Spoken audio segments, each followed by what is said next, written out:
Hello everyone, I hope you're all doing very well. For today's valued viewer request, we have the Dart Master.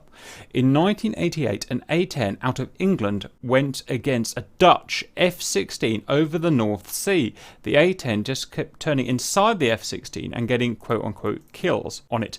A kill was just getting the pipper on the target. It was just controlling the fight, basically. And we've got a video. Let's have a look at the video, then we'll discuss, then we'll test.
Tracking.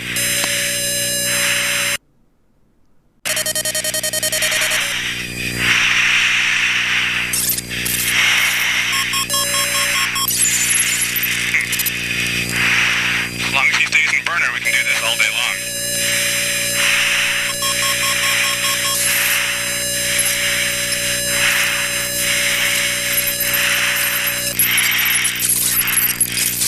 Flip forward, tracking. And I will link it in the video description if you want to watch the original. So what we saw there, RC, was an A-10 massively outmaneuvering a F-16 and keeping his nose on the F-16 a lot of the time, essentially winning the fight. There's an anecdotal saying we have in the Reapers, which is if you're flying a fast jet, never get in a dogfight with an A-10. Do you remember that saying, RC? Yep. And we've learnt that from experience. That is, if you don't know how to handle an A-10 in a dogfight, just stay away because it's really dangerous. Now that sounds stupid because the A-10 is big and it's slow and you wouldn't think it to be a good fighter in a close-up dogfight, but it is. And it all goes back to what it says at the beginning of that video, dissimilar aircraft types. When you match dissimilar aircraft types like this, you get very odd results.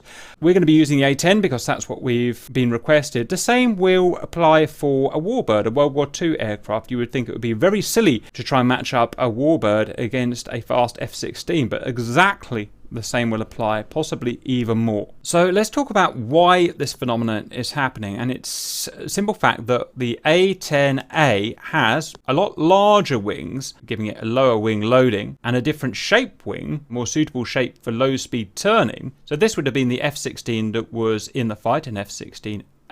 In this case, we've got 50% internal fuel and the total combat weight is about 21,000 pounds. It's 5,000 feet, it's as close as I could find to sea level, but near enough going to be sea level. And studying this EM chart, we can see that the minimum radius of turn, if we follow this contour here, is going to be around 1,250 feet. So that's the absolute tightest it can turn at low speed. Now if we switch over to the A-10, we've got the equivalent A-10. We've got 25% internal fuel, but it's actually a heavier model of A-10 here, so it kind of balances it out. We can see that if we follow the first contour here, we've got a minimum radius turn of less than this line here, which is 1,000 feet radius. It's about 950 feet radius. So already we're less than 200 feet inside the radius of the F-16.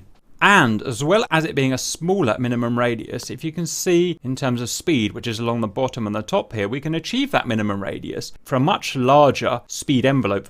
Speed all the way down here, 132 knots, all the way up to here to about 300 knots. If you go to the F-16 here, we achieve it from about Mach 0.2 there to about Mach 0.35 there. And that's going to allow our A-10 to turn inside of the F-16 significantly and control the fight. Now we need to transit that over to DCS so we can have a quick go in DCS. We do not have these airframes in DCS. We do have the A-10A, and just a quick test I've done here shows that I can achieve around the same parameters, 25% gas I think it was. I can achieve about 950 feet, 930 feet, roughly what it said on that chart. The chart was actually a slightly heavier model. And here we have the max sustain minimum radius turns at 10% gas, again slightly different but near enough, and this is pre 2.7 DCS, so this has changed slightly. Take it with a pinch of salt, but it's a good guide, and we can see here that the F-16C Block 50, it's a relatively heavy variant we have in DCS, can achieve a minimum of 1250 feet, again with a much smaller speed envelope. So myself and RC, who are not seasoned dogfighters, will jump in, have a quick dogfight and show you this in practice. I'm in an A-10A with 20% fuel, RC's a F-16C with 20% fuel with fuel burn turned off. We're going to do a dogfight. Now he's not going to be an experienced dogfighter, he's going to be an inexperienced dogfighter, i.e. he's not going to be able to outsmart me by extending 10 miles laterally and then turning around, or extending 5 miles vertically and then turning around. He's going to just knife fight me, just like the inexperienced Dutch guy did in the video. And he's going to find that whatever he does, however much power he's got, he just cannot outturn me, because I'm going to always be pointing my nose inside of his turn due to my small turn radius and probably other factors too. I'll see. We've started me behind just because, you know, to speed this up, otherwise it's going to take forever. Off he goes.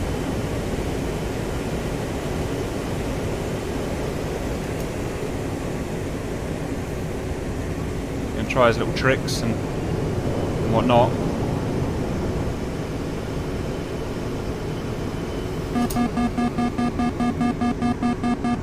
Minimum speed. Now the problem is that Viper will stall at, I don't know, 250 knots, something like that. Speed. I'll stall at like 130. Minimum speed. With my flaps up. And you see, he can't control it. I'm always in control, always turning inside of him whenever I want. I haven't gone for a shot yet, I could do, or an imaginary shot. Anytime I can just zap, zap, zap, zap, zap.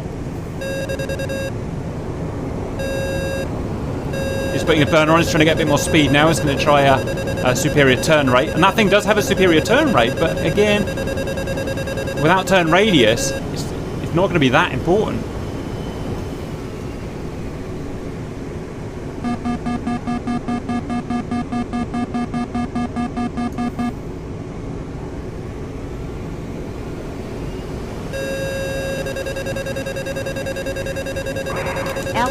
Altitude.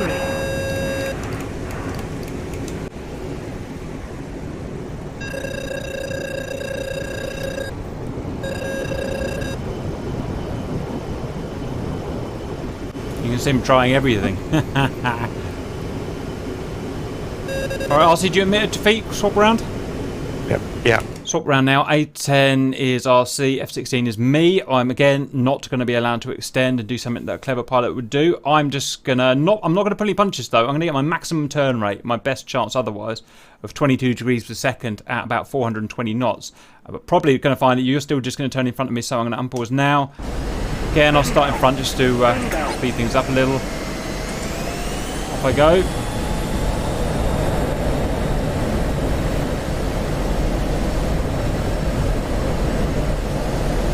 I should put my helmet display on really, but never mind.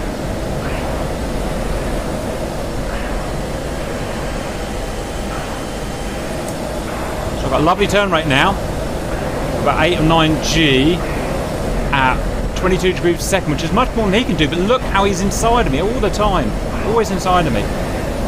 Too fast now. On speed. Go away. Still inside of me. Oops, too slow. This is a pretty good fight in that neither of us are particularly good dogfighters, so we can say we're equally bad. Again, his nose is on me completely. A little fast. Okay. On speed now, full power, 22 degrees per second. Always inside of me, always inside of me, always turning inside of me. And even if I did eventually, you know, turn round behind him, because my radius would be so high, I would never be able to get my nose on him. I'm going to give up there. Now let's show what the F-16 should have done. The experienced fast jet fighter pilot knows not to tangle in a phone booth with the A-10. Instead, use my brain. I'm going to extend 10 miles away, turn around and come shoot him face on, or extend vertically and come back down on him and just use the superior speed of my jet. Are you ready, RC? Right. Bye! Whatever that A-10 does, it cannot keep up with the F-16. It shows how powerful this plane can be, but also how weak it can be if you use it incorrectly. And I can literally just, you know, split S now and turn around and there he is. Altitude. Bang, bang, bang, bang, bang, bang, bang. That's all he had to do. So that is our version of the story behind why in 1988 the A-10A pilot whipped the bottom of what should have been a superior dogfighter, the F-16A. Moral of the story, do not play an A-10A at his own game. Just extend in a fast jet. Otherwise I hope that was useful and see you later.